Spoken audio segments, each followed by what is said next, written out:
মুক্তিযুদ্ধের সর্বাধিনায়ক ওসমানীর ১০৭তম জন্মবার্ষিকী আজ। মুক্তিযুদ্ধের সর্বাধিনায়ক ও বঙ্গবীর জেনারেল মোহাম্মদ আতাউল গনি ওসমানীর ১০৭তম জন্মবার্ষিকী আজ। ১৯১৮ সালের ১ সেপ্টেম্বর সুনামগঞ্জে জন্মগ্রহণ করেন তিনি। বাংলাদেশের মুক্তিযুদ্ধ চলাকালে মুক্তিবাহিনী ও সেনাবাহিনীর প্রধান সেনাপতি ছিলেন ওসমানী। ১৯৭১ সালের ১১ এপ্রিল প্রধানমন্ত্রী তাজউদ্দিন আহমদ স্বাধীন বাংলা বেতার কেন্দ্রে ভাষণ দেন। ওই ভাষণে তিনি বাংলাদেশ সেনাবাহিনীর অবকাঠামো গঠনের কথা উল্লেখ করে এম.এ.জি. ওসমানীকে মুক্তিবাহিনীর প্রধান সেনাপতি হিসেবে ঘোষণা দেন।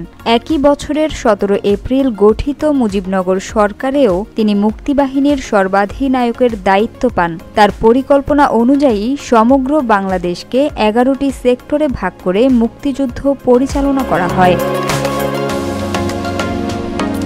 ১৬ ডিসেম্বর পাকিস্তানি বাহিনী মুক্তিবাহিনী ও ভারতীয় সেনাদের কাছে আত্মসমর্পণ করলে বাংলাদেশ স্বাধীন হয়। ২৬ ডিসেম্বর ওসমানীকে জেনারেল পদে উন্নীত করে নবগঠিত দেশের প্রথম সেনাপ্রধান নিয়োগ দেয়া হয়। তিনি ১৯৭২ সালের ১২ এপ্রিল অবসর গ্রহণ করেন। পরে মন্ত্রিসভায় যোগ দিয়ে অভ্যন্তরীণ নৌ যোগাযোগ, জাহাজ ও বিমান মন্ত্রণালয়ের দায়িত্ব পালন করেন। তবে ১৯৭৫ সালে বাকশাল গঠনের প্রতিবাদে সংসদ সদস্য পদ থেকে পদত্যাগ করেন।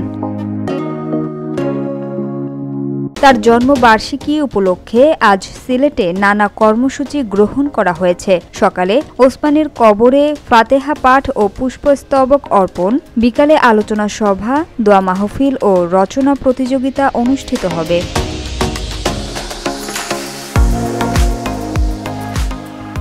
Samia Sultana, GBC television.